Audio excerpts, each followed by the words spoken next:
Push. Choose the camera shot. Okay. Got it?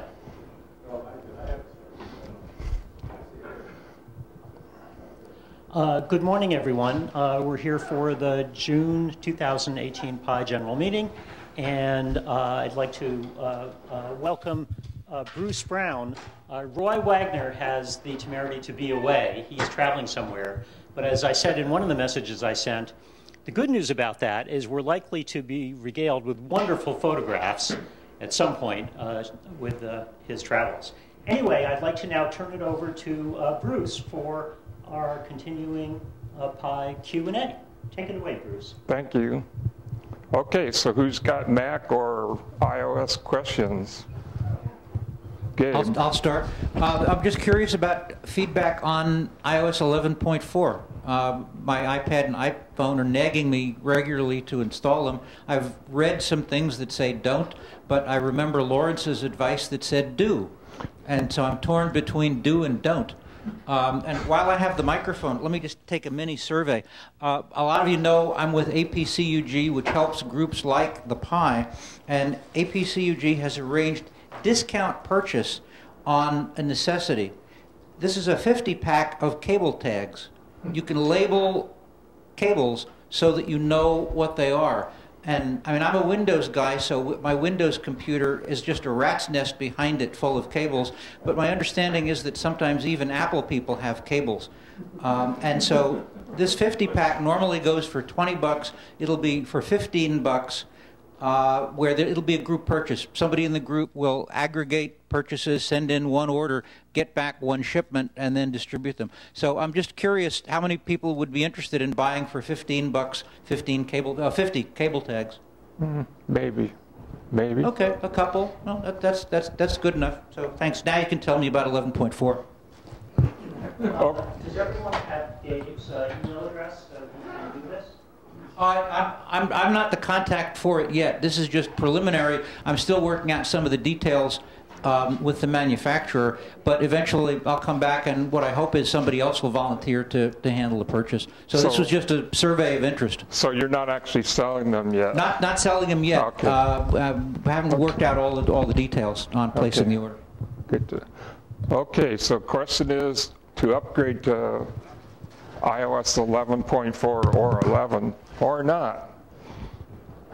I don't really have I don't have a strong opinion one way or the other. I will say that what Lawrence said is generally true, that you want to update whenever possible. And my feeling is you should always update unless there's a good reason not to. Now, if you read something on a message board that's negative, you always have to consider the source, first of all. Who is this person and what message board is it, or what website is it? Because that determines, the credibility and how likely it is to be right and everything. Usually with Apple, you won't go wrong by doing all the updates. That's not to say they haven't made mistakes. In the past, they certainly have, but they're few and far between.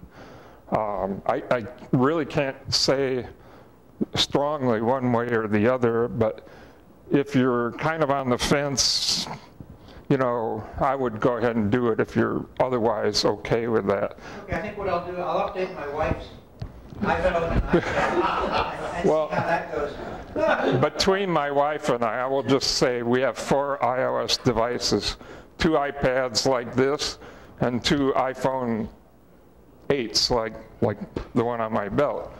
So there's a lot of updating I have to do from time to time for the operating system. Whose do you do first? I do mine first, and I usually start with one instead of both of them. And I'll usually start with this, because this thing, I'd rather have my phone working. If there's going to be a real serious problem, I'd rather have this thing be out of order for a while and not this. So I'll start with this, and if it's, in a few days, I don't know, there's no hard and fast rule about how long to wait. A couple of days, maybe a week. With iOS, things tend to go very quickly. you don't have to wait very long. So then I'll update my phone, everything's still okay, which it almost always is. I'll update both of hers at the same time, and everything's good, life is good, we're all happy. But yeah, I figure I'd rather have to take the problems myself, because if she...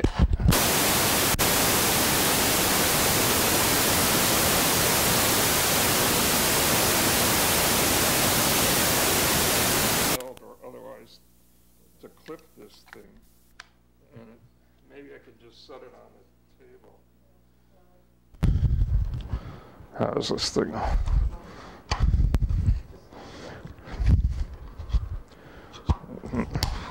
There. Okay, Dante, is this audio still okay? Yeah, turn it on. Okay? Yeah. All right.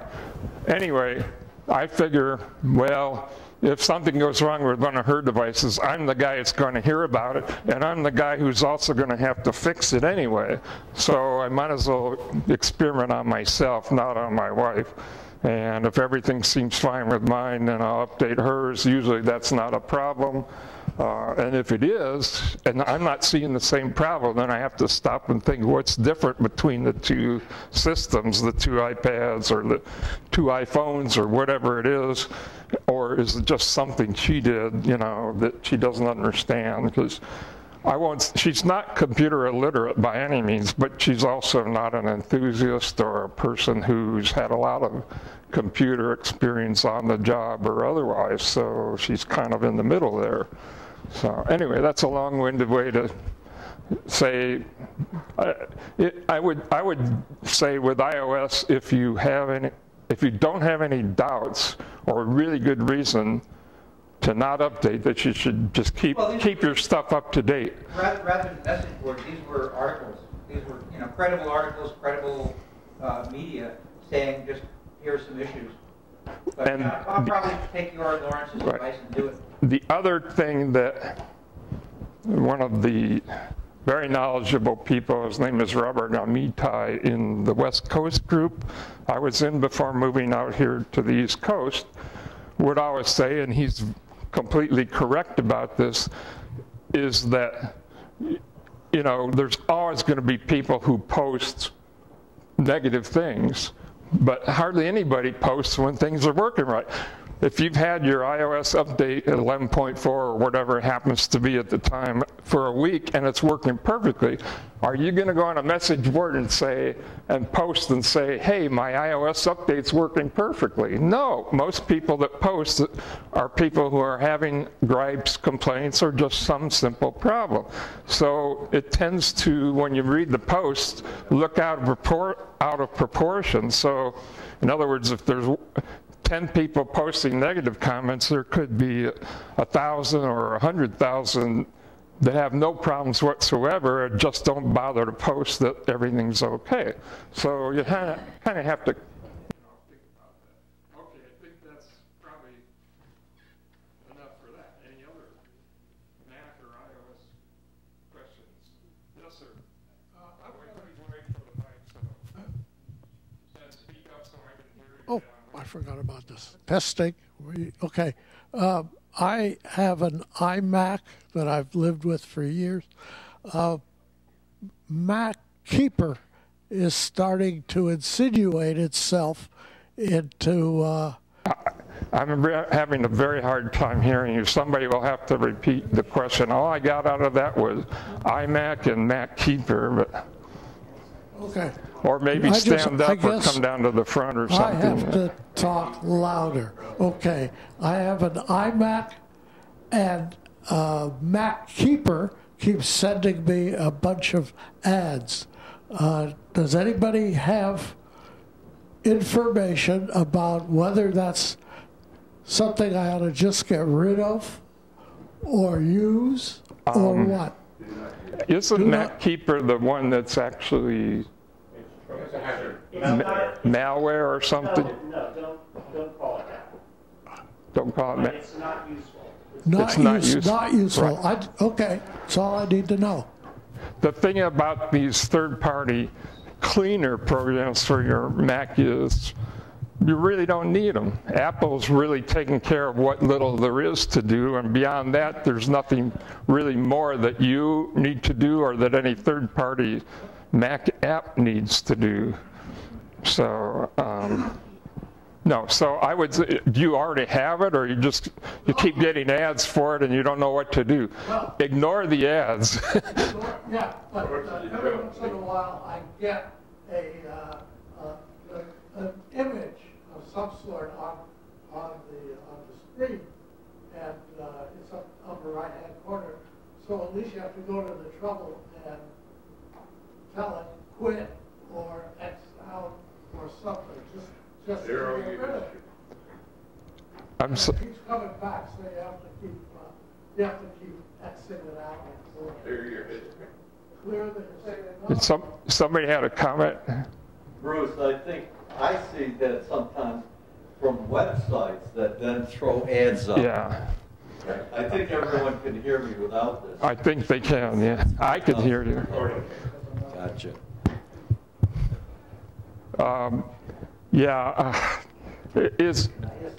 Is that message or image that you're seeing, is that within a browser window, or is it a pop-up, or is it an app? Can you tell the difference?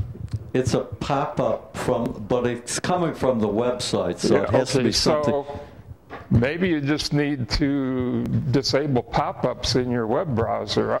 I browse all the time with them disabled in Firefox and don't see these things. So I don't know what browser, whether you're using Safari or... I'm using Safari, and I also have Chrome, but I've discovered some things that I don't see the links in Safari. This is typically concerning things like a Nest thermostat or something like that that is an Alphabet product. Let's see if I can... But I think every once in a while, Bruce, that there's a pop-up I want to see. So I'm not in favor of turning everything off. And it doesn't happen that frequently. I'm talking about once a week, perhaps. And I just kill it, Command W or whatever, or exit out. Let me see if I can bring up Safari here and see if we can find where you disable pop-ups at least. So what types of websites have you found where you need the pop-ups? What sort of situations? I don't remember, and it could be that I really don't need them. I don't know, but I'm hesitant to turn things off that don't bother me. Every once in a while, I get a strange pop-up, and I kill it. I'm very concerned about security, though, because I do all my financial affairs online. Okay, let's see here. It's been a long time since I had to change the setting in Safari on my... No, don't worry about that. Do I just cancel it? Yeah. All right. So, block pop-up windows. Do y'all see that? Right there. That bottom checkbox. So, this is Jonathan's Mac, and he has pop-ups blocked. Do you ever find a need to unblock them? No, and neither do I. So I don't know, but we're all different. We all go to different websites, so it's hard to say just because it works for us. You know, you may go to different sites where you need pop-ups. I have another question. Okay, well, let's make sure we've answered this one. Somebody here has, in the back row has, or third row back has some kind of burning thing there. Yeah, I had an experience with my brokerage account. One of the reports would not show up because I had blocked pop-ups on it. And so for that particular thing, that corrected the problem. Okay. There's specific problems, like when I go to Safeway, Safari does not work unless you allow it to set track across websites. It's just started working that way. So every time I go there, I have to change that preference setting. Otherwise, I do not allow, I turn that off. Yeah, so I mean it's just, in a perfect, sometimes it's specific to a particular website. in a perfect world, you could set that checkbox one way or the other and just leave it set and everything would be fine. Everything would be hunky-dory. But it's not a perfect world, so you might from time to time have to change the state of that checkbox, either check it when it's unchecked or vice versa. But I don't know. The other thing is, sir, the person who asked the question originally, have you tried using a different web browser such as Firefox or Google's Chrome browser to go to some of the sites where you might need pop-ups in Safari? I've used Chrome occasionally, but I'm down on Google. I'm concerned. I don't like what Google is doing with respect to my privacy, even though I know I have no privacy. But well, I was actually directing it to the original person. I may not be the right guy to ask. Whenever the MacKeeper image shows up, I just get rid of it. Somebody here would say, forget it, just let it sit there, and you'll eventually get rid of it. I haven't noticed it on Firefox, but I'll take a look. I'm not sure why you're seeing that, if it's not within the browser. In other words, it's actually a separate pop-up in conjunction with the browser, or when you're in your browser that's kind of on top of it or something. When it come over from Comcast to another, they seem to be running my system. One of the things I do is I use Firefox a lot. Some people have said Firefox kind of went downhill or wasn't as good. Now some of the tech columnists are saying it's time for a second look. I just never left, and I'm glad to hear that, you know, because I'm sticking with Firefox for a lot of things. In Firefox, I have an add-on called AdBlock Plus. Gabe is nodding his head. He either knows about it or uses it. Same path for me with Firefox. I never left. Pardon me? I followed the same path with Firefox. I never left. So I'm glad Right. it's back in Okay. I thought you were okay. And AdBlock too. Do you have AdBlock or AdBlock Plus? And it's free, although they do accept donations if you care to. And it works great for me, and it may be that in Firefox with AdBlock Plus, that's why I don't see those images that you see. It's hard to say without a lot of research figuring it out, but so you might try. I don't know if AdBlock Plus is available for other browsers. Safari. Pardon me? Safari has it too. Safari has it too. So if you like Safari, go look for AdBlock Plus and install that extension or add-on for Safari, or if you're using mostly Firefox, do it for Firefox. I don't know about Google Chrome. If you like Chrome and use that, look and see if there's a version for Chrome. There very well could be. I just don't know because I don't happen to use that browser. Okay, so there's something I should mention going on behind the scenes on your Mac that I may have mentioned once before, but I'll say it again because a lot of you might not know or might have forgotten.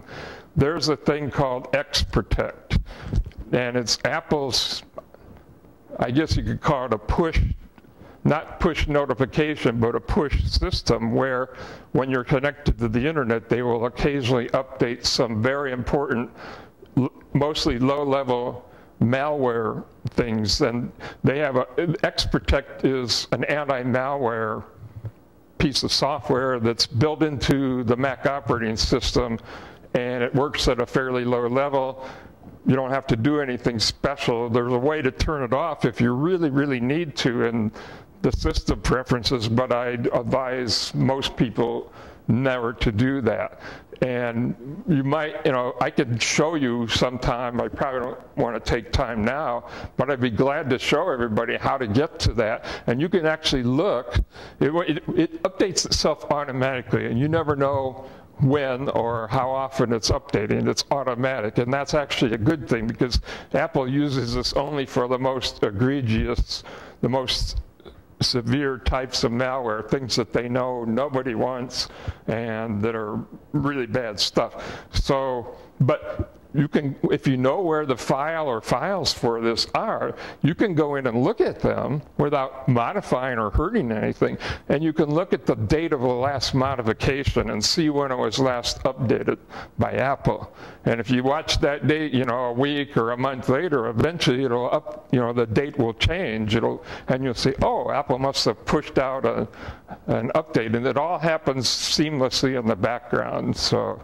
Anyway, and I think that this program you talked about, the reason I mentioned this, it may be on the list, although if it is in the list of XProtect malware, then it's surprising that you would see any pop-ups or anything. But if they're just ads in a web browser, they're going to look the same as any other ad. It's not going to check for that, really. It's going to, what it does is it checks for something trying to download or install without your knowledge, or something that might trick you. It's hard to explain, but anyway, just know that Apple's looking out for all of us that way. It'd be interesting to ask the speaker when he comes in whether Windows has anything similar. I'll bet you they don't, at least not built in. I think they did make some attempt to have some kind of basic protection, but I don't know how good it is. Gabe might know more about that. The speaker might also, but yeah, so anyway, when it's your turn, you can enlighten us if you know. If not, that's fine too. Okay, so next question. Just to comment on things not working with a browser, I have Firefox, and I probably have 15 or 18 add-ons, a lot of which are related to security and making pop-ups not happen and all kinds of other things. And I'll sometimes go to a website and some function just doesn't work. And sometimes I can't even figure out which add-on it is, ad blocker or pop-up blocker or whatever. And I'll bring up Chrome that I have much less stuff installed on, and then it'll work in Chrome. So sometimes I have the browser overprotected, and I can't even figure out which protection it is that's getting in my way. And I'll go to Chrome, and Chrome does the website. Well, if you really wanted to narrow it down, you could use the half-split method and turn everything off that you think. Turn off all the extensions that you think might be causing it. If you're not sure, turn off all of them. Sure, but and then see if it works. And if it works, then turn on half of them and see whether now it doesn't work or doesn't work, and so on, and narrow it down. But it's not worth it. I mean, it's a website that I trust, and so I'm willing to run with much less protection than just random browsing. But it's just interesting that you can clamp a browser down so tightly that sometimes legitimate things don't work. Absolutely. So for that, it's probably not worth the trouble. Just use the other browser and probably you're fine. The only problem with that is, you know, now you have bookmarks or history in more than one place, which that's probably not the end of the world either. But next question, please. Yes, ma'am. I'm having trouble with Apple Mail or its iCloud. I'm going to walk over here so I can hear you better. I think. Sorry. Yes, ma'am. I'm having Cheryl. a problem with my iCloud mail not sending. I receive but don't send. And I don't know why. Everything is right. I don't know if it's the wrong password or...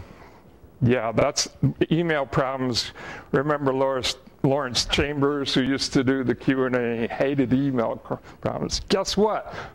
I'm with him on this one. I hate email questions too. The problem with email, I don't know what he thought the problem was, but to my way of thinking, the problem is email used to be this nice, simple thing. Everybody had it. You'd have one provider and one email address, and you'd have one method of accessing it, either web only or with an app like Apple's Mail or Outlook or something.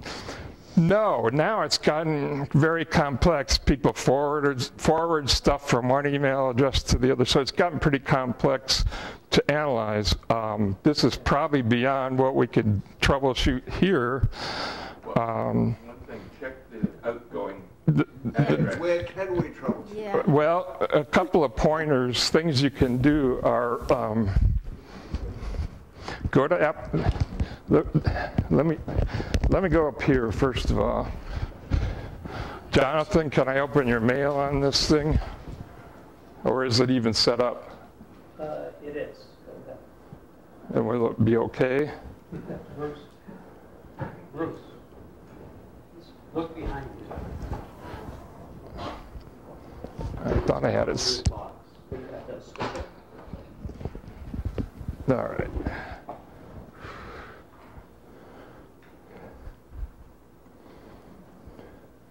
All right. Can I open your mail? Is there any problem with that, Jonathan? Mail is open.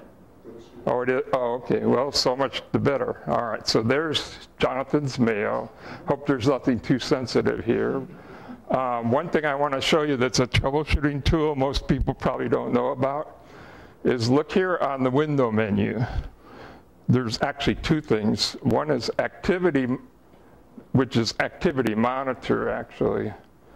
And what that little window, or big window if you enlarge it, does is every time it sends or tries to send an outgoing email, it will log or display what's going on in the window. Same thing on incoming stuff.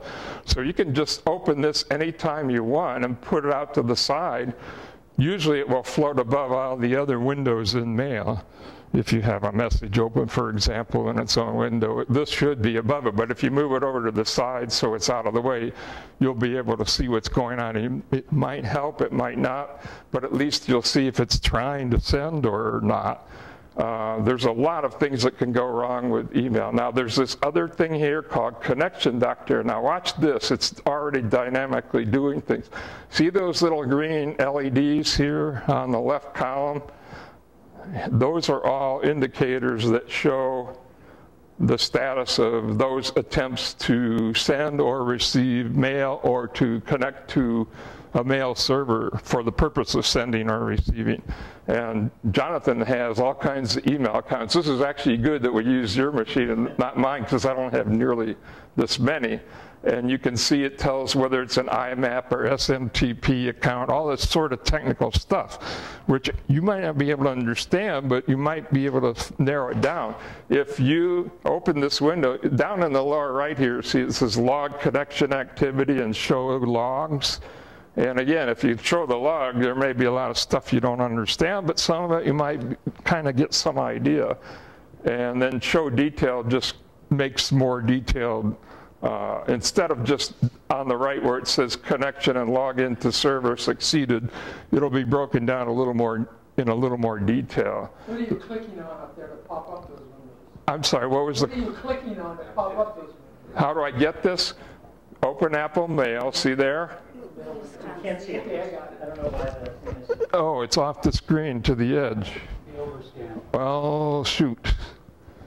I don't know, Dale, why is it?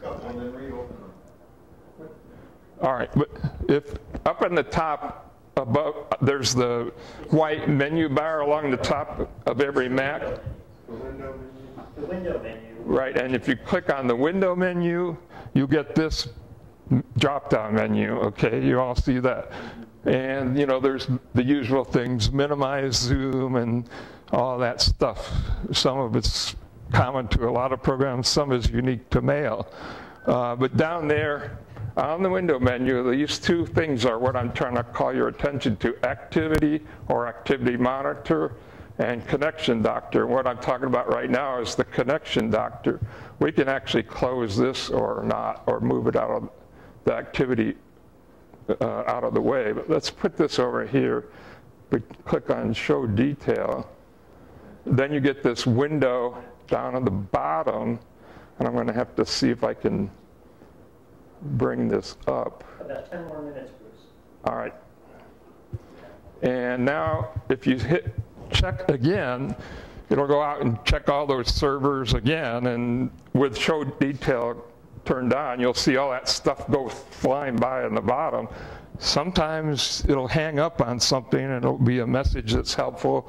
If it doesn't help, well, you've tried, you know. Why is this important? Well, if you can narrow it down, that's helpful. If you find a person more knowledgeable that can troubleshoot for you, like at one of the Clubhouse Saturday meetings, for example, having some of this info available might help that person lead you to a solution. What it often is authentication. That means either your password's not being accepted, or you've changed your password somewhere and not changed it in the mail or something like that. I don't know. There are other things that can go wrong. So, all right. Actually, is she trying to do a reply and having trouble? Is it just that you originate a new message and it never goes out? Is that the problem? Because often yes. I got the email address that it came in on, and that may not be active. That's true. I've had that problem. If you change to another email, there's a box. Yes, I've had that problem with some of our WAP mail, some of our WAP.org mail to the members. Our mail server is a little fussy about what it accepts coming in from the outside world. And sometimes if I originate a message from my non-WAP account, which is my normal one I use, send it to a WAP.org email address like Jonathan or somebody in the club, it'll bounce back, it won't go through. But if I send it off my WAP.org or reply to one, then it will go through, and the server will, our mail server accepts it. That's probably not what your problem is here, though. But all right, I think we better move on, or we won't get any more. I hope I've helped you at least a little bit. The other thing is to go to support.apple.com and find the mail things in there. And I don't know if you can see this, but the help menu at the top, when you pick mail help, there are some really good troubleshooting suggestions in there that you can look through. And well, it says currently unavailable. I don't know why that is. I think we're online, but so I don't know why that is, Jonathan. But I think that's telling you to move on, Bruce. okay, so just know that you can go into the help in mail. I would start there first and look through that. If that still doesn't fix it, go to support.apple.com in a web browser and look around for mail help there. You'll find an awful lot of stuff, but as you work your way through, you might be able to, oops, I don't know if you wanted me to quit it, but okay, next question. Bruce. Yes. I have a problem, my Mac won't boot, and it tries to, and it puts up two windows. I have pictures of them on my iPhone. Can I display those pictures so they'll show on the screen I don't know, from my how much iPhone? time do we have left? No, I can't do it. Jonathan? 5 minutes. 5 minutes. Well, maybe I could walk just, up there and do it. Well, let me just take a quick It doesn't, Bruce, look at it really doesn't matter. What I'm thinking about Okay. is when people have a problem on their Mac, if they do a Command-Shift-4 or a Command-Shift-3 and then take a picture screenshot of it, they could bring the picture in here. Absolutely. And then if we could do that, we could display it. That's a great idea, and I don't know why I haven't stressed that enough in these Q&A sessions. I've got the picture here, but I don't know, if we don't have time, we'll do it some other time. It doesn't really matter. Well, I have a Genius Bar appointment on Sunday. Okay. What are, in 25 words or less, what do the messages say, if you can remember? They don't say anything. They're just two images. Graphics. And graphic images. One is a pair, it looks like railroad tracks, vertical, with a little round circle at the top. And you can, here, I'll show it to you on the phone. All right. You can,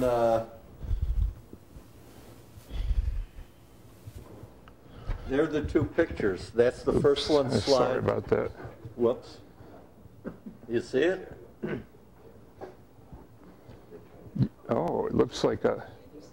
I think it's the disc that's gone bad. That looks like the bottom of a mouse. So it's saying it doesn't recognize the trackpad or the mouse, or what? Is this a desktop Mac? Like Yes, a desktop Mac. I've got a hardwired keyboard, and I have a wireless trackpad.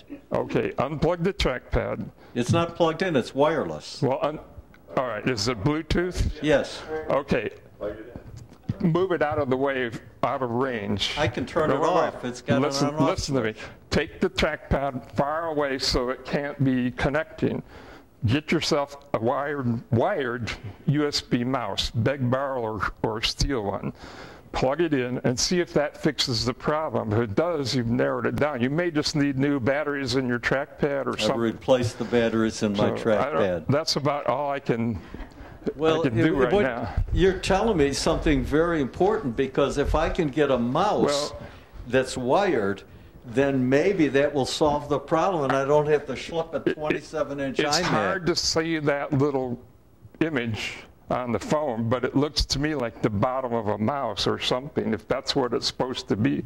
If that is what the image is supposed to be, the icon or whatever, then it's telling you it can't find any input, any mouse or trackpad. It might find the keyboard, but it also needs a trackpad or a mouse, wired or wireless. But there's one. Slide the pictures up. You can expand. Just use your fingers. Yeah, I'm not sure I've ever seen that, but, oh, wait a minute. Yeah, I don't know. Well, that's only one, because if if they can't, if that doesn't help and you still go to the Genius Bar and they can't figure it out easily, bring it into a clubhouse Saturday. We'll figure it out. We'll get it fixed. All right. One more question. One more? Last question. Anybody? iOS or Mac? Well, Bruce, thank you very much. Okay. When's the next Clubhouse Saturday, since we mentioned? That'll be part of my presentation. Oh, okay. Never mind. Can you switch to the Mac? Yeah, it keeps switching back or something. I'm going to unplug, and hopefully the lack of signal will keep it from switching back to the other input. But, thanks so much. Yeah, do you want to borrow my laser pointer for anything? Oh. Just make sure I get it back. This is a flashlight. Take it off the table. Okay. This is a flashlight. Yeah. The button closest to the business end is, yeah, Good. and at nice long range. So, okay.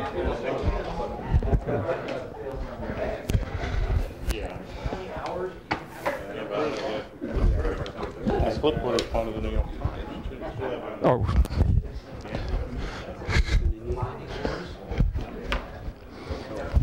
Thank you, Dante, for reminding me. Okay, Jonathan, you want the mic? Yeah. I'll just use this. You're going to use the handheld? Yeah. So I leave the mic turned on, the wireless mic? Yeah, they're on. All right. So everybody, the first thing is I just want to remind you of Richard Orley.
Jay or Diana or me know. And particular layout help would be appreciated.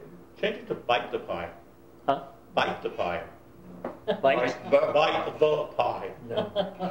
But the is that going to be your next graphic? I sense it. That name has all kinds of possibilities for graphic, doesn't it?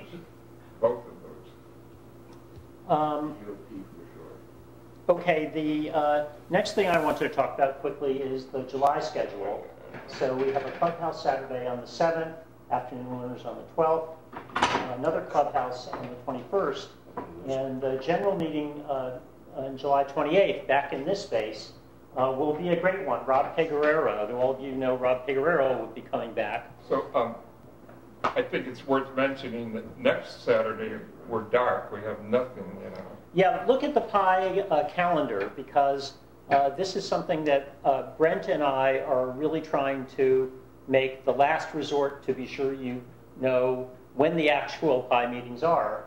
And we've clearly marked the Saturdays that we don't have anything as no PI meetings to try to be unambiguous about this.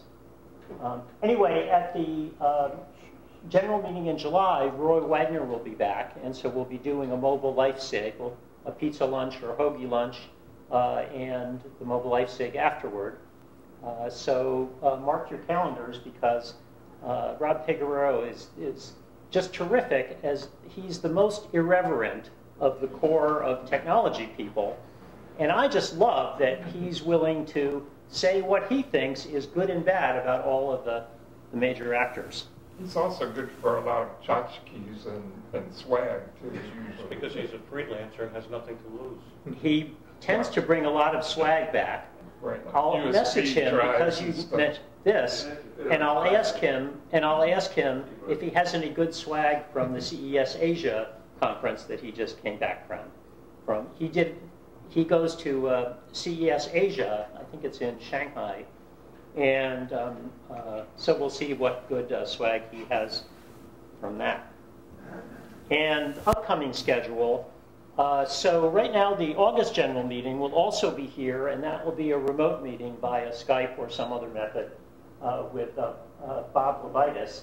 And in September, the general meeting will be back at Cedar Lane, and Aaron Davis has already put this on his calendar, so this will be the once or twice a year where Aaron comes to us and briefs us, and at that time it will be full on with probably iOS 12 and macOS Mojave, and that'll be another terrific meeting.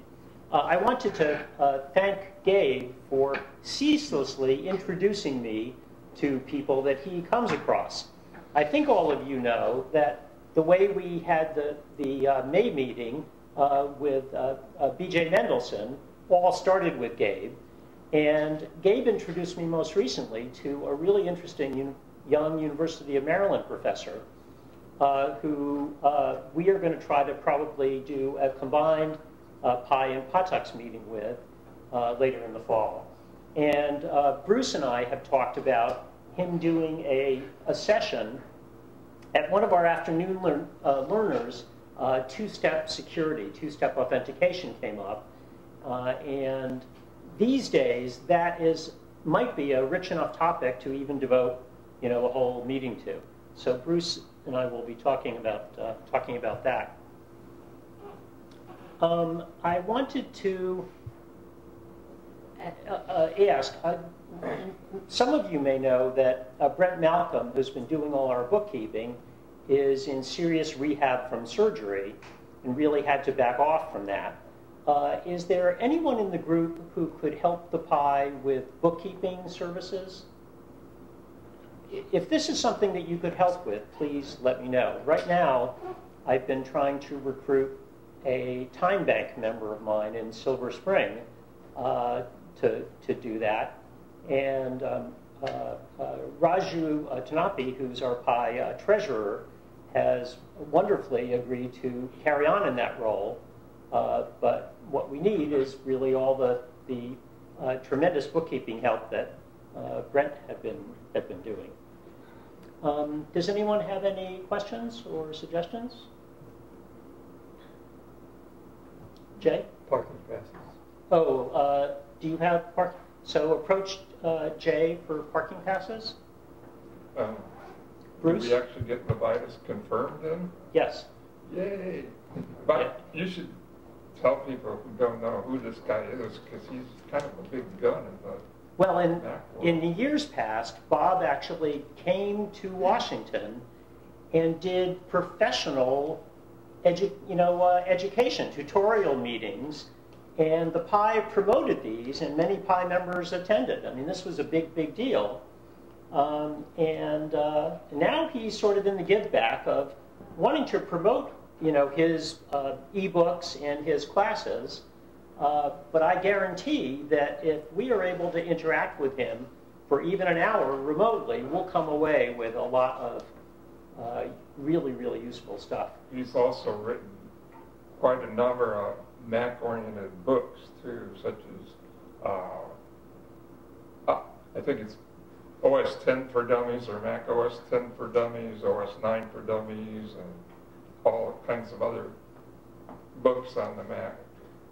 So, I don't know if he's written anything recently though. But. Well, he has a new class that he's demoing, and I think in part his outreach to user groups like ours is to try that out. So I think that'll be a good thing. Okay, yes, Gabe? Since we're talking about speakers, next Saturday, PADAX is having a special out-of-sequence meeting, the 30th, at the Tallwood Ollie Center on Roberts Road, which is the eastern perimeter of George Mason University. Bob Gastigia is coming to speak. He works for a vendor. It might be Avast. I'm pretty sure it's an antivirus vendor, but it's not a commercial presentation. And I've forgotten exactly what the topic is, but if you go to patax.org, PATACS.org, you can see what that meeting is. And he's a very well-regarded speaker, and he's on a speaker tour, and so we've arranged for him to come through, and he'll be here next Saturday, Saturday afternoon. Thanks, Gabe. Does PATAX often do out-of-sequence meetings? No. Very, very rare. Typically third Saturday afternoon of the month, unless that gets close to a holiday, and then they move it, but not very many special meetings. Oh, I wanted to ask one other question before we go to coffee. Does anyone have an iPhone 5 or an iPhone SE? Anybody? 5? Is anyone in need of a nightstand for an iPhone 5 or SE? Okay, it'll come back with me in the bag. All right, Kitty's Coffee is outside, and thanks everyone for coming.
Careful, Nancy.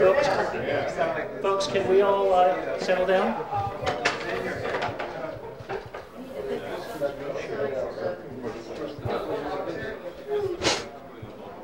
Quiet. Al, are we back? Okay. Everyone, thanks.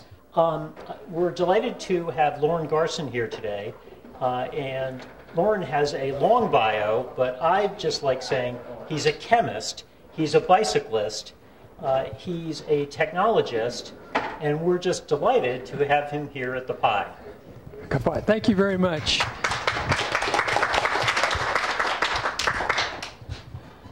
Now, if I talk about this level of voice, can you hear me in the back? Can you hear me back there? Okay, very good. Well, as you can see, the projector's cut off a little bit, but I think we can manage with it. Most of my information I have will appear here, but on occasion you'll see a few letters cut off on this side.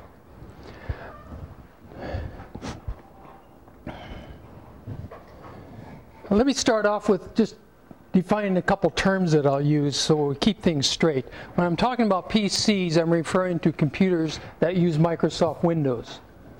And when I talk about Macs, I'm talking about computers that use the Apple operating system.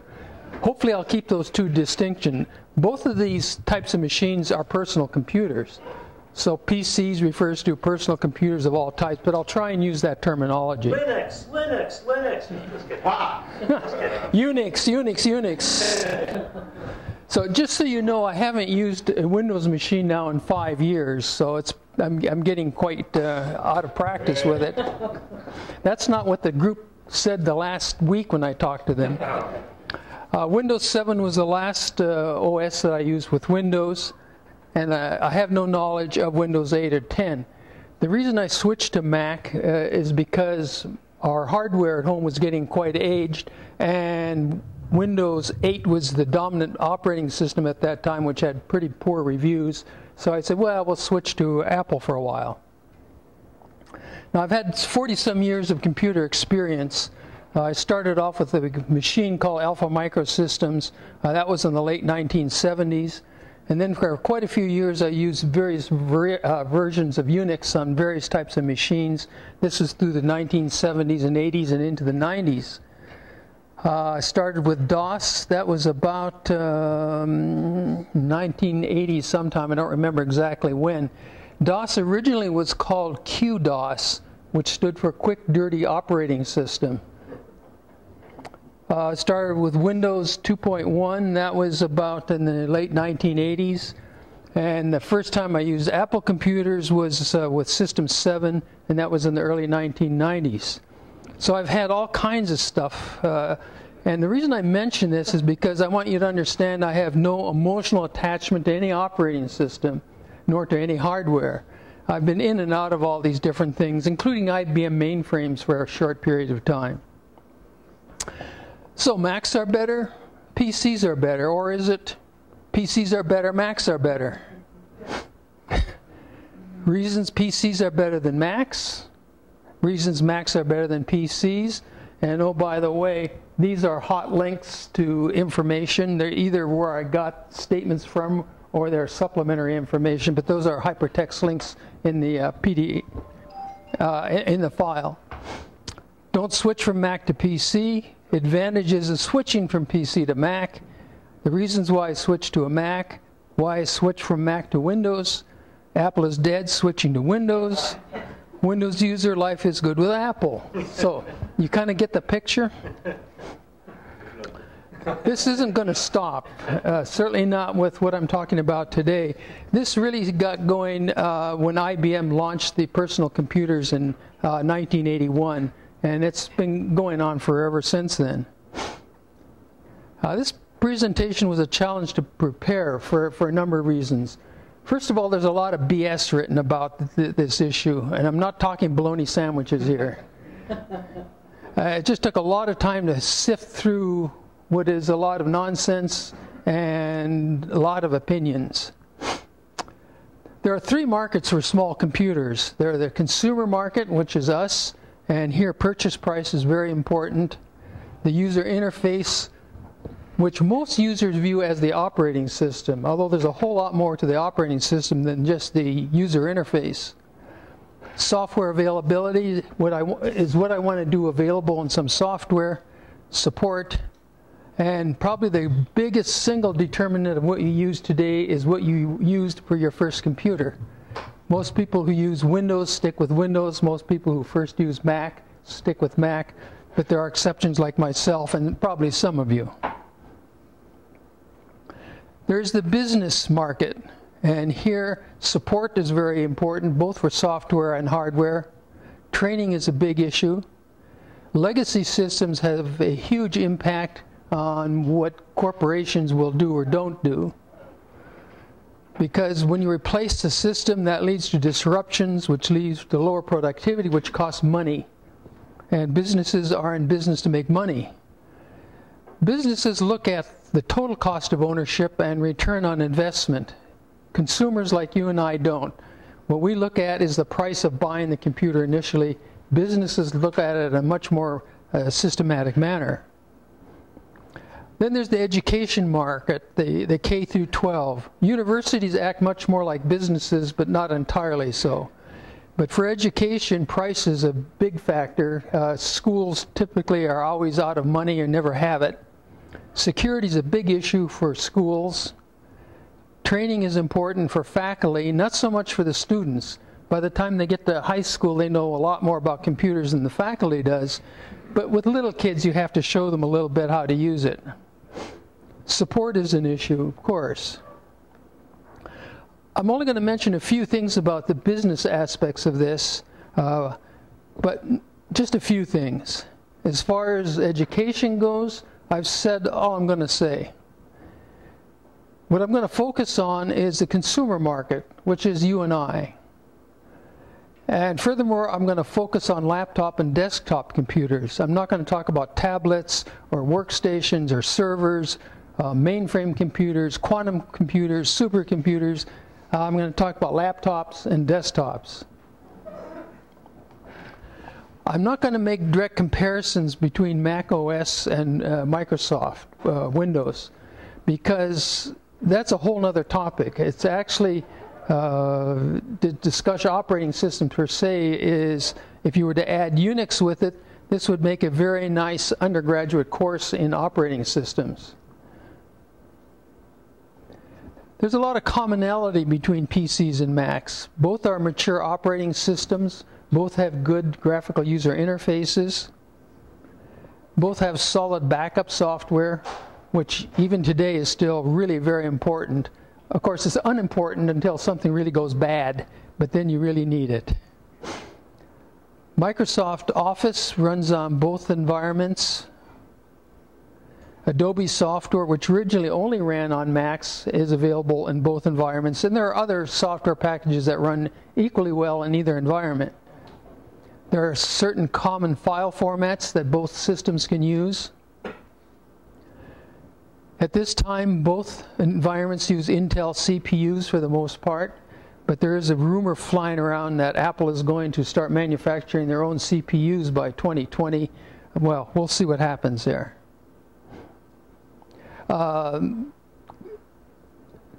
Disks formatted in FAT32 DOS can be read by Apple computers, and there are some ports in common, USB and HDMI ports, and there are others that are not in common between the two types of systems. Of course, both environments use Ethernet, Wi-Fi, and Bluetooth. Macs can read Windows formatted CDs and DVDs, but not the other way around.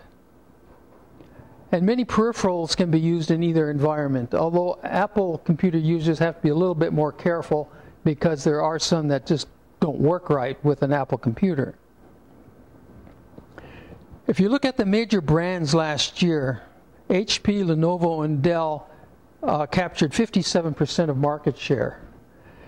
Apple 7.4%, which is a relatively small amount. But there are 50 other brands of computers that are invariably running Windows. So there are really a huge number of different brands of Windows computers. if you look at the market share of the operating systems, it's no surprise that almost 90% are Windows, but then the second is Apple with 8.6%. And then it dribbles on down from there. There is a small number of Linux. BSD stands for Berkeley Software Distribution. It's a Unix distribution that's not widely used as it used to be, but it's still used in colleges and universities. Some of you probably know that underneath the Mac operating system lurks Unix, and it is a full-blown Unix. There's an Emacs editor under there. Most of the Unix commands work. There's a C compiler, although I don't think anybody should program in C today with a Mac computer.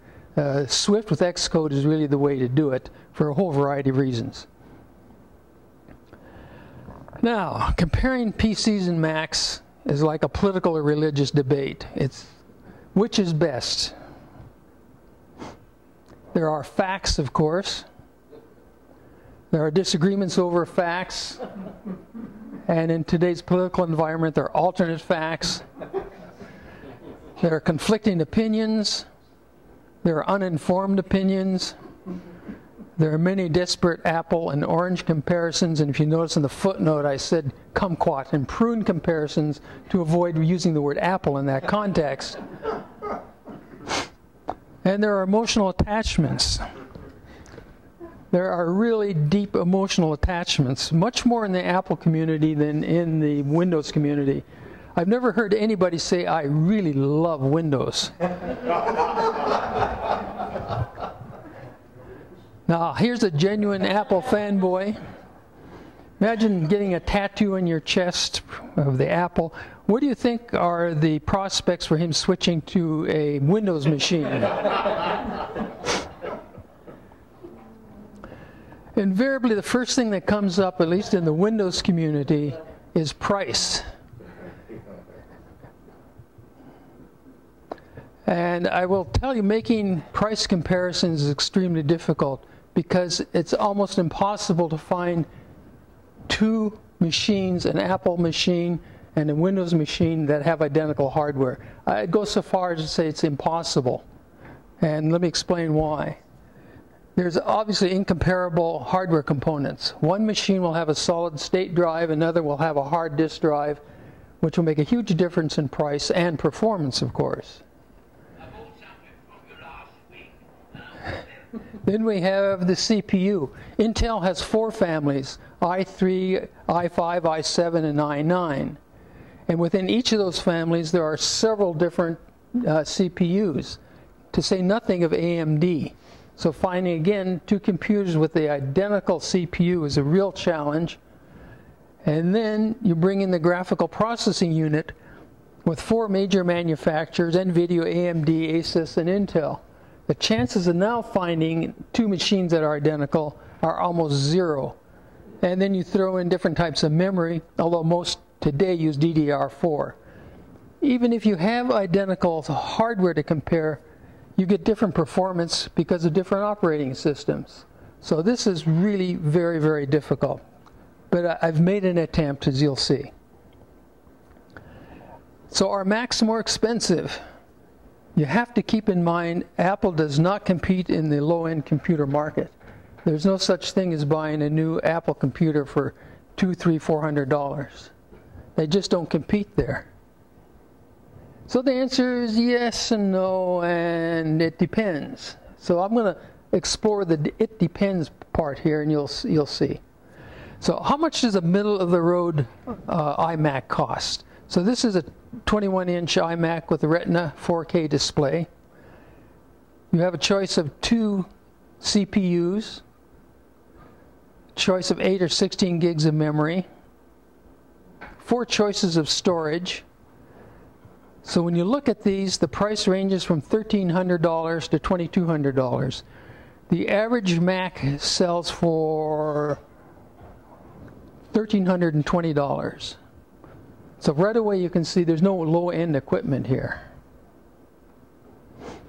There are 19 models of Apple computers.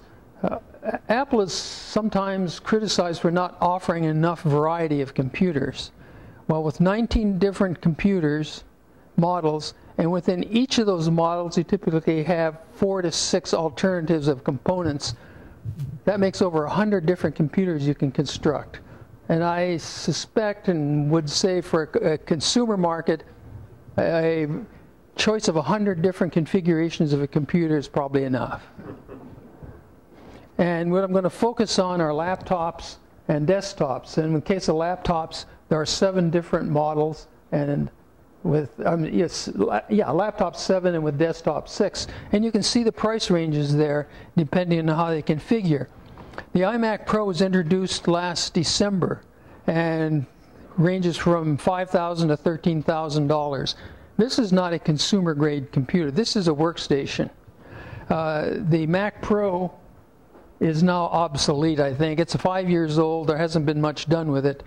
Apple has said they will have a new Mac Pro out next year. I'm not sure why, because the iMac Pro is very powerful. You can really, when you spend $13,000 on that machine, you have a real beast of a machine. So the first comparison I'm going to make is between these 2 desktop machines. This is between a Dell XPS Special Edition and kind of the middle of the road Apple computer. Dell markets this as a high-end machine. This is not what they advertise as a low-end machine. And let's take a look at the contents that is under the hood of these 2 machines. If you look at the CPU, both of them have a i7 processor. The Dell has 6 cores, whereas the Apple machine has a 4-core. If you look at the graphical processing unit, the Dell has 8 gigs of memory for the graphics processing, whereas the iMac has only 4 gigs. They both have 16 gigs of memory. Both have 512 gigabytes of solid-state drive. The display is quite similar in size. The Dell is a little larger, but the resolution on the iMac is much higher. The Dell costs $2,390. By show of hands, how many think the Apple computer is more expensive? 1. So the rest of you either don't know, don't care, or think it's the other way around. The Dell is 8.7% more expensive. Okay, another comparison. This is between 2 laptops.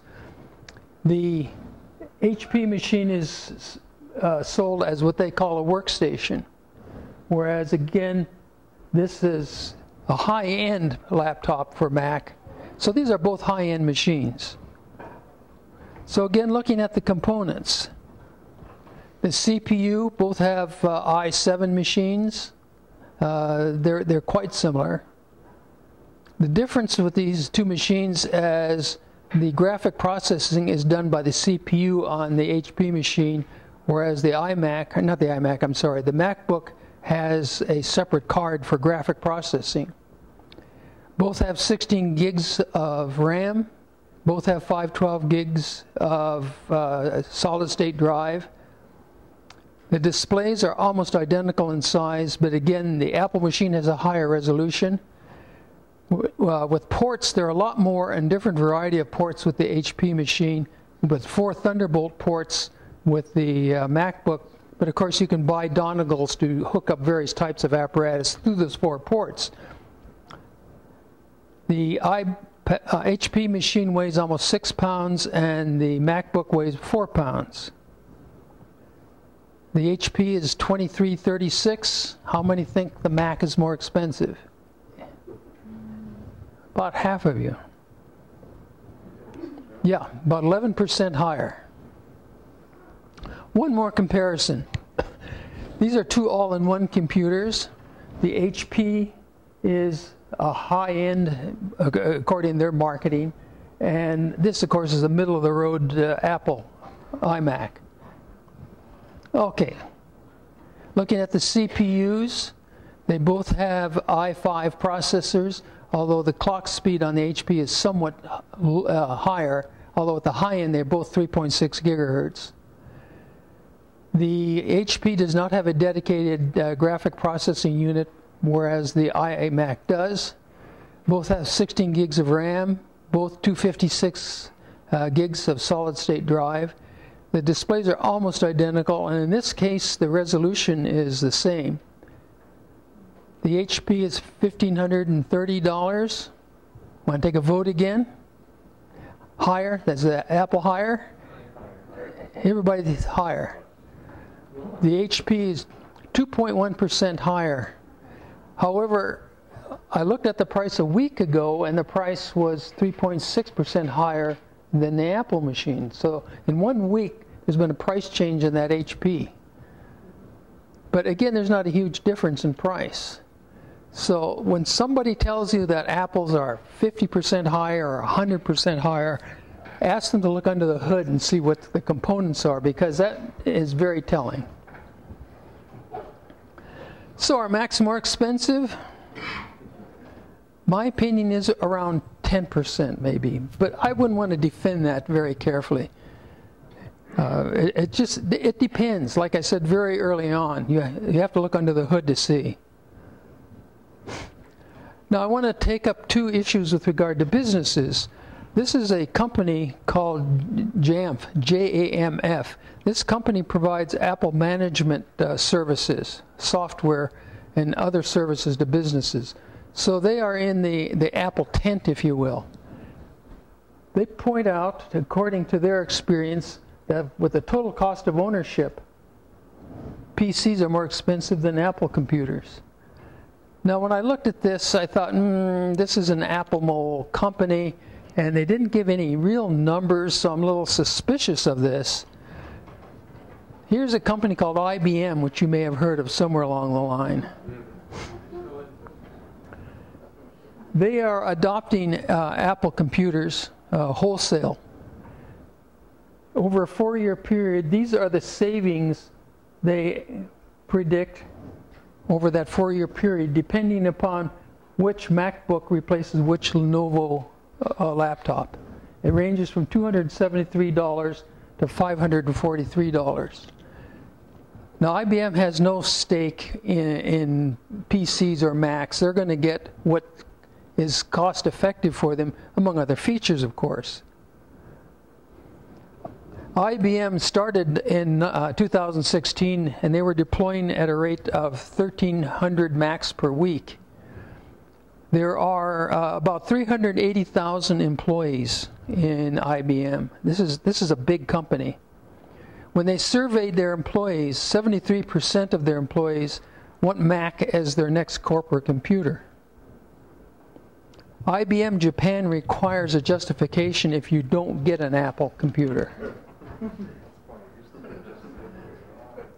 IBM estimates it costs 3 times as much to maintain a PC as it does a Windows machine. A lot of that maintenance in a corporation has to do with what we would call a help desk. People calling in and saying, you know, my cursor doesn't work, and all this sort of stuff. There have been other adapters of Apple computers. Capital One has now purchased 12,000 Macs, SAP 13,000. Walmart seems to be continuously investigating it, and who knows which way they're going to go with it. Who is SAP? It is a large software company for businesses. Yeah, right, yeah. Having said that, most corporations are not going to switch from Windows to Macs because of these legacy systems. It's very, very expensive for them to shift. Or yeah. The IBM savings, does that include the conversion cost and the training cost? Apparently. I estimated, let me go back. If 73% of their employees were to adopt Macs like they said they would prefer, they would save $120 million over a 4-year period. So it's not chump change. It can be very useful to look at the sources of revenues for a company to kind of see what kind of business they're in. If you look at the case with Microsoft. Microsoft Office is the single largest source of revenue for them. It's 28% of their revenues. I would have thought the operating system would be a big one, but it's not. Windows only accounts for 9.6% of their revenue. The second highest source of revenue is what they call server products and tools. This includes developer tools, cloud services like Azure. It includes servers and management tools and business intelligence. They are really a business-to-business corporation. The fact that they sell a lot of operating systems on computers to people like us is not really what they're up to. The CEO of Microsoft recently made a statement with reference to Microsoft 365, which I found rather curious. There is no product called Office 365. There's one called Office 365. There is no Microsoft Office 365. So there's a lot of speculation going on that Microsoft is going to start renting the operating system. You don't buy it for your computer. You're going to pay so much per month like you do for Office 365. Well, we'll see what happens there. Looking at Apple, if you were to look at this pie chart, you would say this isn't a computer company, this is a cell phone company, because 70% of their revenue comes from iPhones, and 8% comes from selling Mac computers. However, the first quarter of this year, Apple sold 5 million Mac computers for $6.9 billion of revenue. That's more money than you have for riding the bus going back and forth. There's another Mac we're all familiar with, McDonald's. McDonald's makes less per quarter selling hamburgers than Apple does selling computers. So this is a big business. Even though it's only 8% of their business, it's a lot of money they make. It shows how big Apple yeah, is. Right. Apple is huge. Yeah.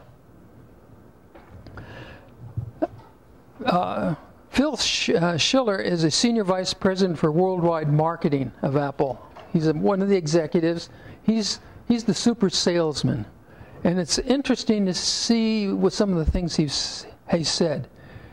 The job of the Apple Watch is to do more and more things on your wrist so that you don't need to pick up your iPhone so often. The job of the iPhone is to do more and more things so you don't need your iPad. The iPad should be so powerful and capable you don't need a MacBook. The job of the MacBook is so you never need an iMac. If you look over the progression of these products over the last 5-10 years, you can really see this happening. Of course, there's more to Apple than just sales and marketing. There's the R&D component, the engineering component, and so forth. All these other components and business parts have an influence on what Apple does. Now, what matters to us, you know, the great unwashed here? I've made a list of features or functions in alphabetical order, which I think matter to people. Now, we can argue that some of that shouldn't be there, there should be some other things, but I've made an honest attempt. And then I made an honest attempt to grade them on a scale from 1 to 5. For example, boot time, I said Apple really boots very quickly, or PCs don't boot as fast. In fact, my laptop here is 5 years old. When I first bought it, it booted up in 20 seconds. It still boots up in 20 seconds after 5 years. No Windows machine I've ever had after 5 years boots up at the same speed it did when it was new. So what I did is make these judgments. For example, for security, I said, well, Apple is much better at it than PCs. And I doubt that there's much argument about that. So what's the bottom line? 57 each. I'll confess right away I lied. I jimmied the numbers. It came out that the PC was 1 less. So what I did is I changed the 1 to a 2 for security. But depending on what your values are, what you want makes a difference. So I then said, what is important to me? Build quality to me is important, because in general I think with build quality, the better the quality, the longer the device will last and the fewer problems you have with it while you're using it. Now there are some things that's not true, but in general. Customer service, there's no debate at all among anybody that Apple's customer service is far superior to Windows. Now I've had some good experience with Windows support and customer service. I had an HP machine that I had a problem with. What I did was phoned the customer service, and I literally got Bob and Mumbai, who then referred me to somebody in Denver. The bottom line was they replaced the computer. So you know, can't argue with that. Lauren, had you paid for premium platinum support? Yes, yes, because it isn't very expensive. I can't remember what it was for a iMac. 120 for 3 years, I think, something like that. Is that for the Mac or the PC? The premium services. The premium for the Mac is what I was saying. We have a Dell. My wife has a Dell. We paid premium service also. And when the keyboard went bad, somebody came to the house and replaced the keyboard. So you can get that if you pay for it. You can get that platinum service on PCs too. Is that a yearly subscription, Gabe? Or? No, you buy it when you add it when you buy the computer. And I forget what it cost, but I bought the longest period possible. I think it was 5 years, and it was several $100, $300 or $400.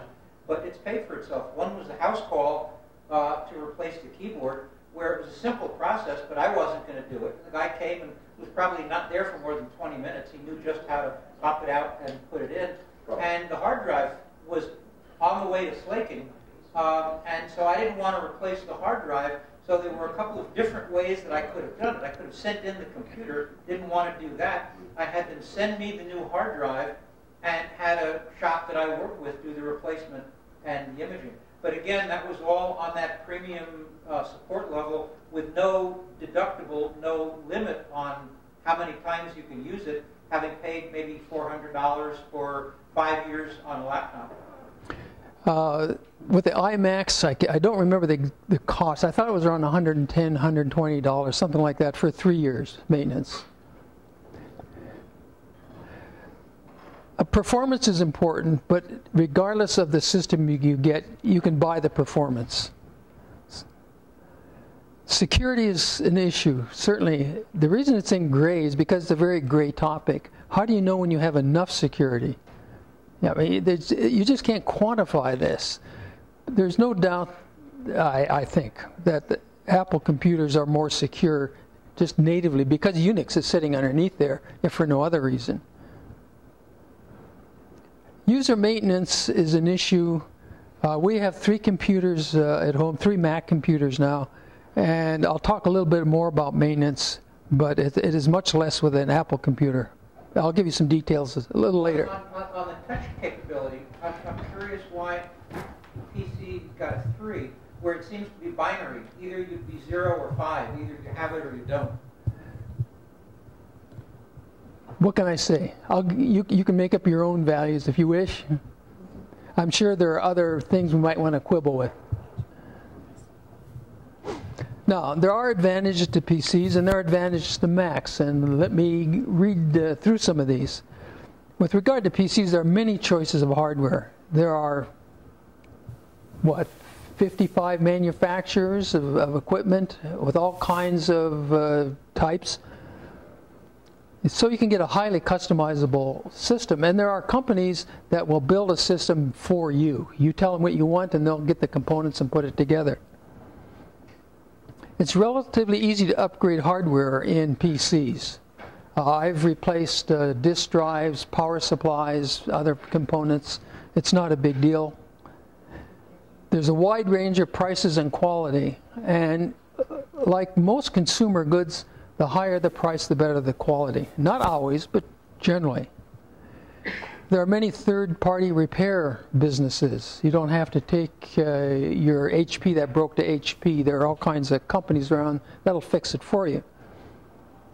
There are many more games available. If you're a serious gamer, hands down, you want a Windows machine. There's good documentation available from Microsoft itself. Most consumers never even look at this stuff.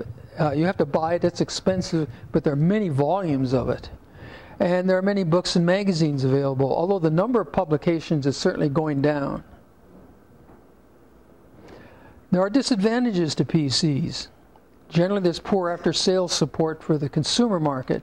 For businesses, this isn't true because they pay for support.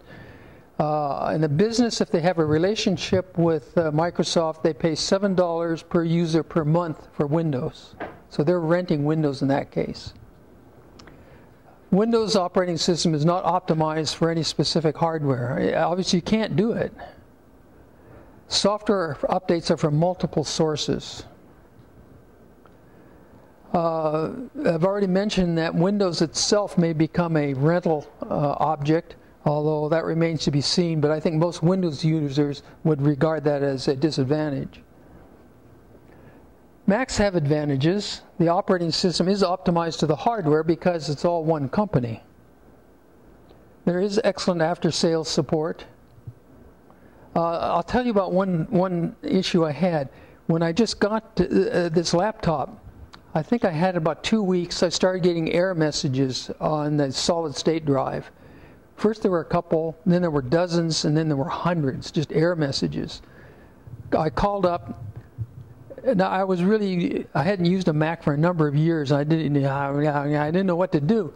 This fellow spent an hour on the phone with me, walking through step by step what to do, how to reformat the solid-state drive, how to download the operating system, and how to recover from Time Machine. You know, it was really great that he spent that amount of time. There is no bloatware or trial software on Apple computers. Sony used to sell a few models of computers that were free of bloatware, but they stopped selling computers. As far as I know, all Windows manufacturer machines have trial software and all kinds of garbage on there. In general, uninstalling software is simple on a Mac. There are exceptions. For example, Mac Keeper was mentioned earlier today. There is an article in the July issue of Macworld, 5 pages long, on how to uninstall this software. So it's not easy. Software updates are relatively easy to install on Apple compared to Windows. And there's an included suite of software, what used to be called iWork, consists of Pages, Keynotes, and Numbers, which are functionally equivalent to Word, PowerPoint, and Excel. Now, I think for probably the vast majority of consumers, Pages, Keynote, and Numbers are quite adequate. Personally, I like Microsoft Office much better, and I've used it for years, and I still use it on Mac equipment. There's also a password manager called Keychain, which is, I think, kind of the middle-of-the-road functionality. You certainly can buy better ones. But this comes with the system itself. Macs integrate very well with the iPhone, iPad environment. You know, this is the Apple ecosystem. Windows can run on Mac. You have to license Windows to do it, and then there are things like Boot Camp, Parallels Desktop, or a VirtualBox that will allow you to do it. Anti-malware software. How many people here have some package for antivirus, anti-malware? So it's... Malwarebytes. Yeah. Yeah. So it's about a majority do. Now there are disadvantages to Macs. The hardware is not do-it-yourself upgradable. I would never attempt to replace a disk drive well, maybe in a MacBook, probably not, but I sure wouldn't in an iMac. Yes? Lauren, I was just going to say, you should come to one of our Clubhouse Saturdays where Bruce Brown is doing one of those. It's really fun to watch. Yeah, I would enjoy watching, but I wouldn't do it. He has the pictures and maybe the video too to prove. We've already beat to death the issue of price. I would say they're somewhat more expensive. It's difficult to find apps in the Apple Store, the App Store. At least I find difficult. I'm not sure the Windows App Store is any better, but boy, I struggle to find things. At the last WWDC conference, there was a promise that they're going to improve the App Store for Apple, and we'll see. There's a smaller user community by far, which I think is to some extent a disadvantage. Okay, now, new topic. I want to talk a little bit about the experience I had 5 years ago in moving from a PC to a Mac. And most of what I'm going to tell you is also true for moving from Mac to a PC. Now, I guess in my lifetime I've gone switches from operating systems, I don't know, 8, 10 times. It's never easy for a variety of reasons.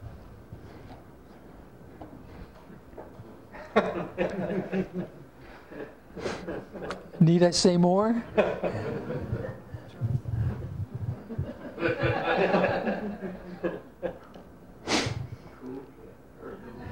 Okay, the first day.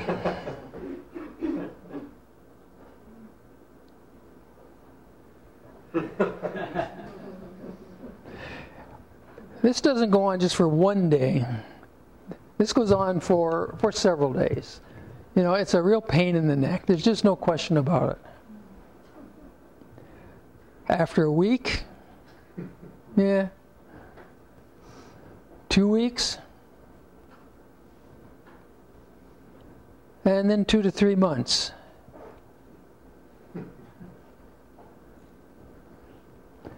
Now, let me explain. This is the number of attempts at learning, and this is performance or productivity. When you start out, it's really painful, and your productivity is pretty close to zero. You can't get anything done. You're too busy trying to figure out how to do something.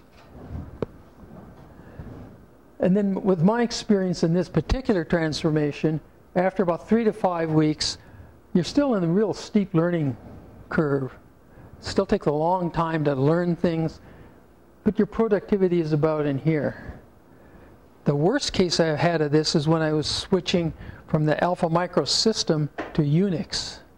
Unix is great, but at that time, Unix did not have a graphical user interface. It was everything on line command basis. And Unix is just downright difficult. There's no question about it. It's a real beast.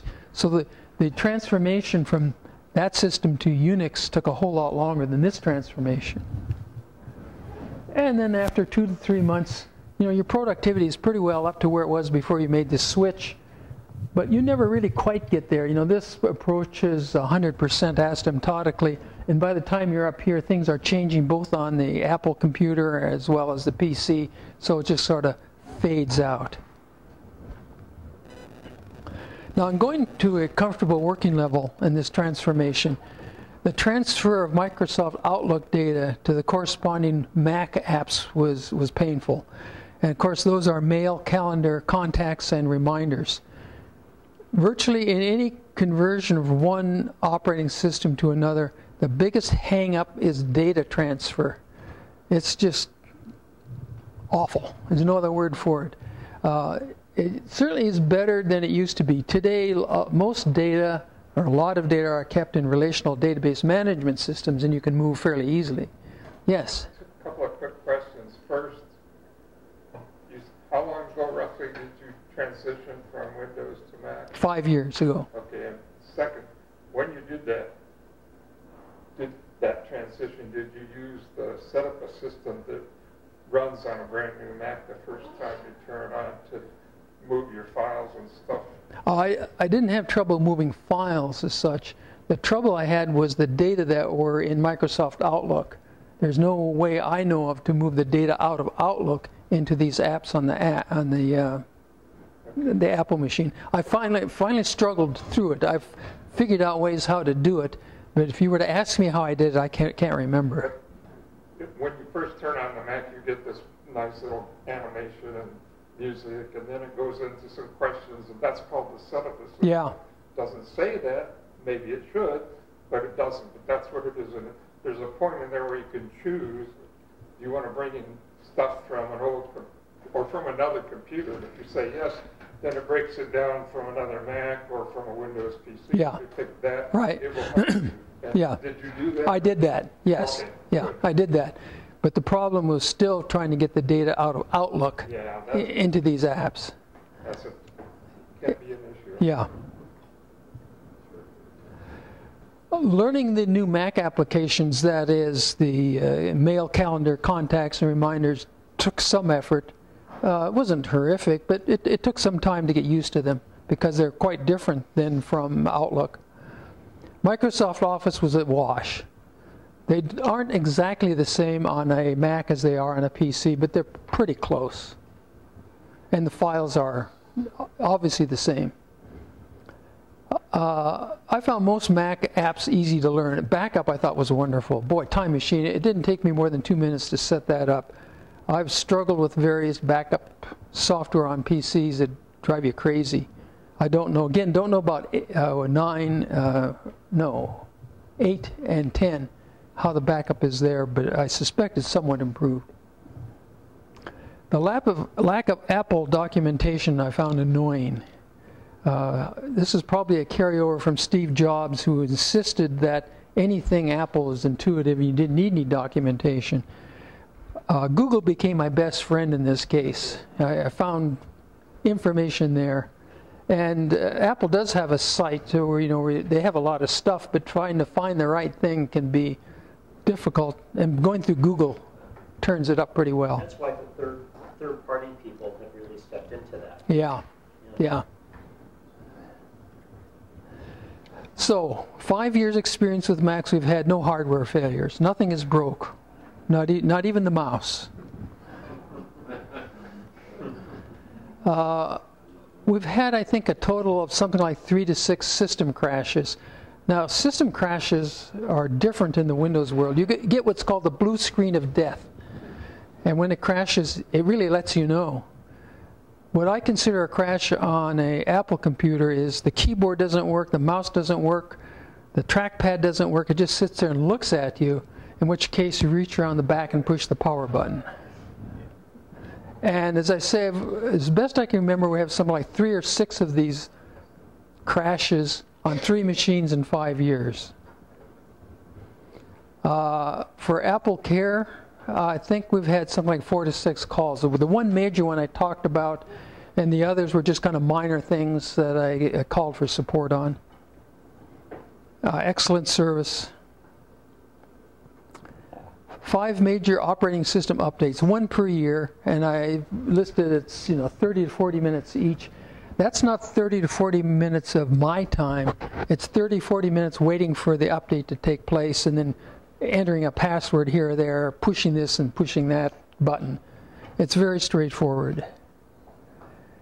Applications are updated through the App Store for the most part, but we have, depending on which of the 3 machines, we have 2 to 4 pieces of software that are not from the App Store, so those have to be updated independently.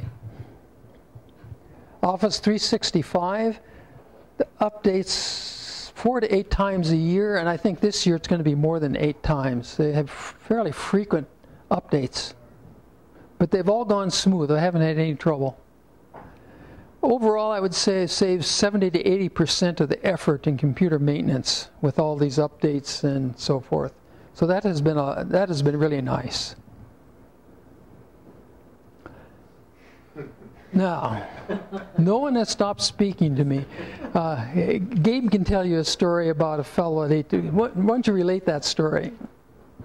When I bought my first iPad 6, 7 years ago, I had initially not wanted to buy something from Apple. I was just predisposed not to do that. But I was advised repeatedly by colleagues and in print that if I wanted to buy a tablet for a tablet experience, it needed to be an iPad. Okay, I bought the iPad, and I liked it. I almost loved it. It was amazing what I was holding in my hands, what I could do. But I had 2 reservations about it. One was it came with essentially no documentation. It came with a little white playing card that didn't say much beyond turn it on and have a nice day. And when I bought the iPad, you had to use iTunes on Windows to set it up. And to use Lauren's word, well, either a scatological term or painful. It was just ugly. And I mentioned to one of the people who had strongly recommended that I buy an iPad, but I was really favorably impressed, favorably disposed, but I had these two reservations, no documentation and ugly iTunes. And he said, "You're wrong." And I said, "Well, it's my opinion that it needs documentation and iTunes is ugly." We went back and forth for a while, and he was so annoyed with me that he stopped speaking to me. Because, and I interpret that as a good thing. Pardon? Was that a good thing? On balance, it was a good thing. He served his purpose and recommended the iPad, and then he could go away. But I interpreted that as I was disrespecting this object of his religious veneration, and he just couldn't deal with it, and so he didn't want to deal with me anymore. So, yeah, you lose people that way if they are that wedged and that rabid. He probably has the same Apple tattoo. Yeah. Lauren, Yeah. can I interject something? Sure. I think you and we need to make the distinction between documentation or the lack of it and printed documentation or the lack of it. There are manuals for every iDevice Apple's ever built, all the way back to the original iPad.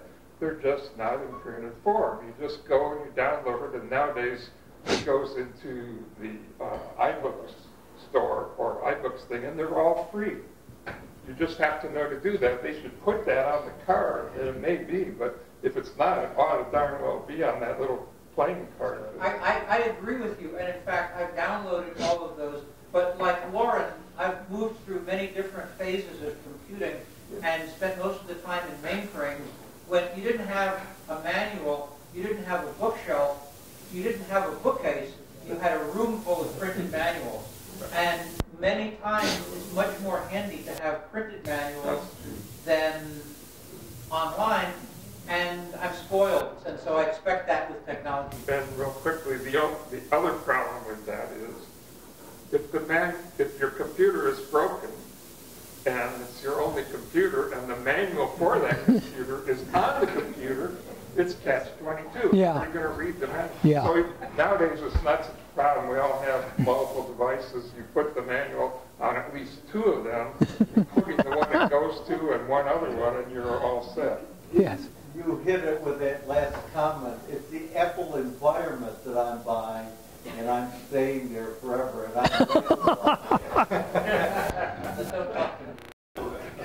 Now, not even our son, he still talks to me. The reason I mention that is he's a software engineer working in a Windows environment. I mean, he's Windows up to here, but he teases me a bit, and we go back and forth on it, but he's still a good guy talking to me. Now, changing from a Mac to a PC, from a PC to a Mac has been, I think, a good decision for our family. It's worked well. I don't have any regrets. The downside is the loss of Windows skills. Boy, it's just gone. It isn't as bad as all the Unix skills I've lost, but it's going away very, very fast. So what? I don't care. Do you? Oh, yeah, to some extent, yeah. I mean, if you're in a work environment, maybe. But if you're retired, who cares? Yeah, and there's some detachment now from the Microsoft community for myself. The question is, would I ever go back to a PC? And the answer is certainly, if the pain is worth the gain. I mean, I've been through this before. And if something like Windows 8 were to come along in the Mac world, and I had old equipment, yeah, I might go back to a PC. Or even Linux, perhaps. Although I think my wife would tear me apart if we went to Linux. But nonetheless. Here are some additional resources on this topic if anybody's interested. And I think this is time to say it's the end. So thank you very much for listening.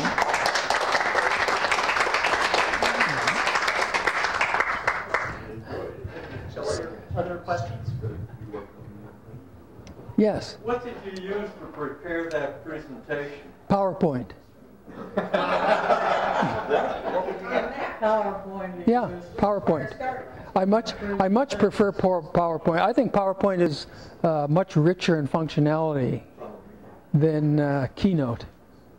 And I've used PowerPoint for many years, so PowerPoint. Go ahead. No. Oh, with respect to Excel, I worked in Excel a lot at MITRE, and there were people that were a lot better than I was, and Excel is very powerful. I'm now totally into whatever Numbers, yeah, into numbers. And it's not quite there, but it's been painful, the transition for me. But now I think I'm pretty good at numbers, and you're right, for things that most people do, it's fine. Yeah, Two points. One is I prepare my presentations with PowerPoint, and then I put them on my iPad, which is a lot lighter to carry around than a laptop, and I project from the iPad using the iPhone as a control device. And I can bring up Keynote on both of them, and I have an image on the phone of the current slide and the next slide. And so I find that a very pleasant way to do the presentation, because I've got this little handheld that I can walk around and engage in the audience, and the screen can be behind me, and I'm looking at my phone, and I can see what's up on the screen and what's to come, to make sure that I don't talk about the next slide while I'm still looking at the current slide. And just to go back to the very beginning, I think there's a continuum, not a discrete boundary, between consumer and business systems, because I'll buy what's considered a business laptop for my wife, and so we'll get 10 years of life out of that, which is 3 times what most people get out of their laptop. And I'll have my tower custom built, and I'll pay more, and I'll get 6, 7, 8 years out of the tower. And somebody who buys a commodity consumer level window system will never have it survive 6 or 7 or 8 years. Yeah. Yes, way in the back there. When it came time to get a PC, I took a look at the 2 major options. I came off mainframes, and I looked at the Mac and I said, I do not have to learn the operating system in order to use it, because all the PCs from 7094, Crays, on and on and on, had to spend a disproportionate amount of time learning how to use the machine in order to get work done. And that wasn't true for the Macs. Yes. Have you had any experience using FileMaker with either one of these computers? I used FileMaker a while back, when it was fairly new, and it had some interesting features. And I don't know whether it was ever a program to be used on a PC. I don't think it has ever run on a PC. I used FileMaker probably 10, 15 years ago. I don't have any need to use it at this point, so I haven't used it in a long time. It's probably the dominant database management system on an Apple computer. Yes? I'd just like to make this observation. I'm in an investment club, and every once in a while you hear stuff about one manufacturer versus another. It turns out that if you really want to look at it, Apple is not a technology company, it's a consumer goods company. And there is a difference when people start ranking one versus another as investment opportunities or whatever, is to remember that there is that linkage that isn't there, that it is basically a consumer goods company. When you look at Phil Schiller's comments, like I read, you get a flavoring for that. Yes? Yeah, my question is about on the enterprise side, and the question is this. You know, there's still millions of older Windows machines running in businesses. At what point will the businesses realize that the cost to them from the lack of security in those, devices vastly exceeds what the cost will be of upgrading them? Well, I can't answer that question. Yeah, it's certainly a big factor. You know, if you go into a doctor's office, often what you'll see are Windows systems running on XP. They're ancient, they're totally unsupported, and they're pretty insecure. What's going to happen? You see a lot of that. But you also see a lot of, even in this day and age, at doctors' offices, is shelves full of paper. Oh, yeah. It's not even on computer or yeah. completely on computer. Unless you go into a doctor's office where the guy just got a med school a couple years ago, you don't see the paper then. I think the reasons for that, but not good excuses really. Once yeah. you're converted, I mean, you can back up a computer so much easier and faster than you can make copies of the other for fire prevention. Yeah, yeah, yeah. Yeah, is this? Oh, this is the question. Have you noticed that as far as the Mac Pro, not so much the newer one that came out, but the older, first generation, that a lot of people are starting to buy those and upgrading them. And it seems like we've got a big market down, the prices for those are kind of coming up. Oh, that's interesting. Yeah, that's interesting. Lawrence posted inside our Pi forum 2 pages where the old Mac Pros are now being sold, and it's amazing how. Yeah, first they got rid of them because it's got old. Now I'm kind of, oh, you can get upgrades, everything. Right. People are buying them. Yeah. Okay, I think we're probably out of time, aren't we? It's questions. Listen, let's actually thank you again. Oh, sure. Glad to do it.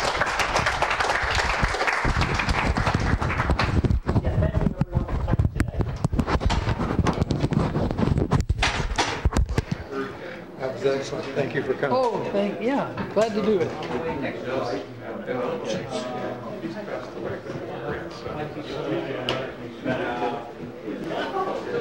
He's trying to get West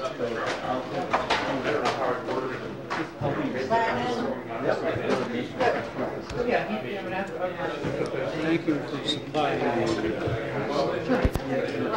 because it's going to look a lot better than what we captured. Good. Good. Nova links are accurate, so yeah, people can use them. Yes. And it'll fit the screen. So I wanted to tell you a quick story that